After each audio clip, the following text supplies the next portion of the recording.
Signal and park lights. 49 Chev Fleet Line, and a lot of old cars are the same.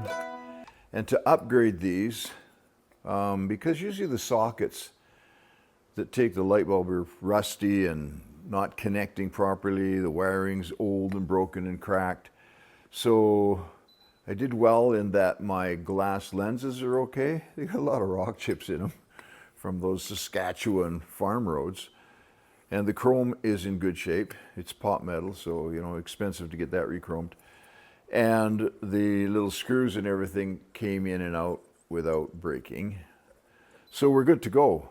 The only thing that we need to upgrade is the socket for the light bulb. Now in my junk drawer for electrical stuff, I keep a pile of these sockets that I've gathered out of other cars.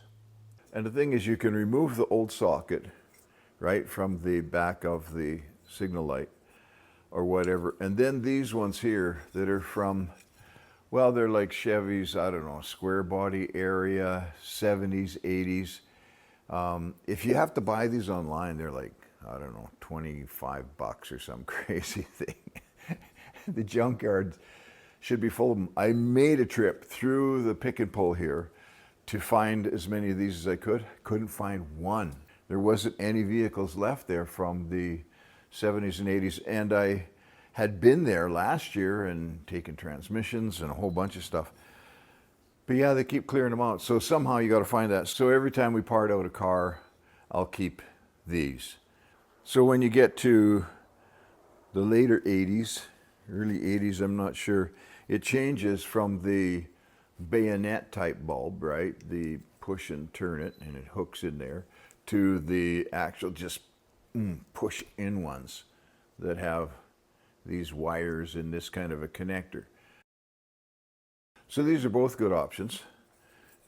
If the signal light, and typically the hole is the right size in the back of the signal light. These ones go in, they have a little metal hooks here.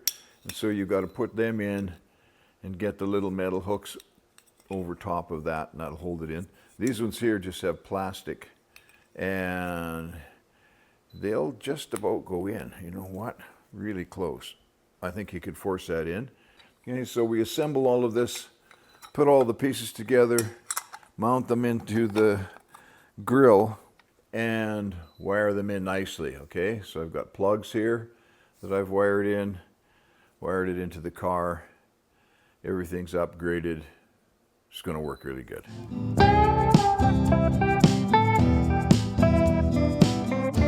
Lens goes in.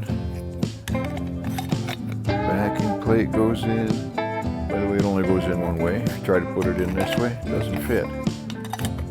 Then we'll stick these really cool screws in here. And be careful with this old stuff.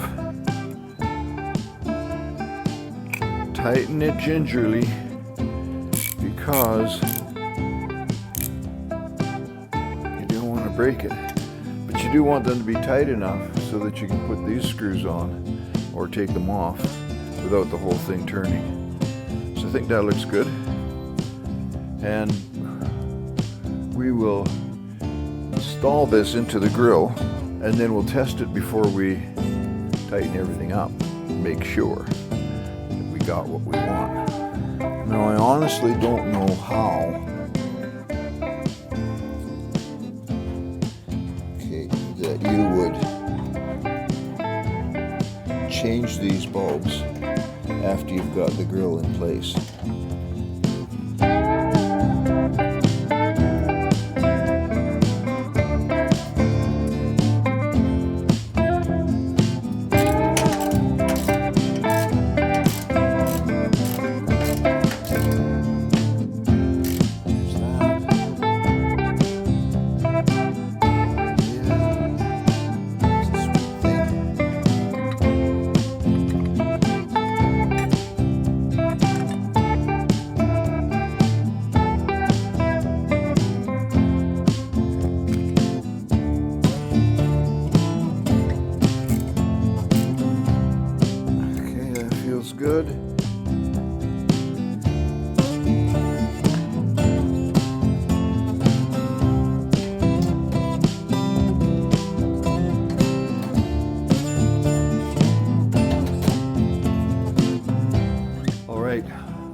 battery up.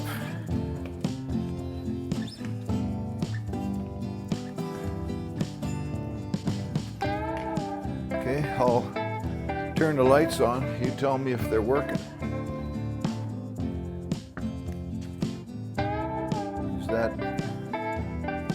clearance lights, park lights? Yeah, we got one. Oh, you know what? I forgot to plug this in. Here we go. There. Oh yeah, that's beautiful. Okay, now turn the key on. We should get signal lights. Yeah, right one's working, left one's working. Man, those look good, hey? Classy, ahead of its time.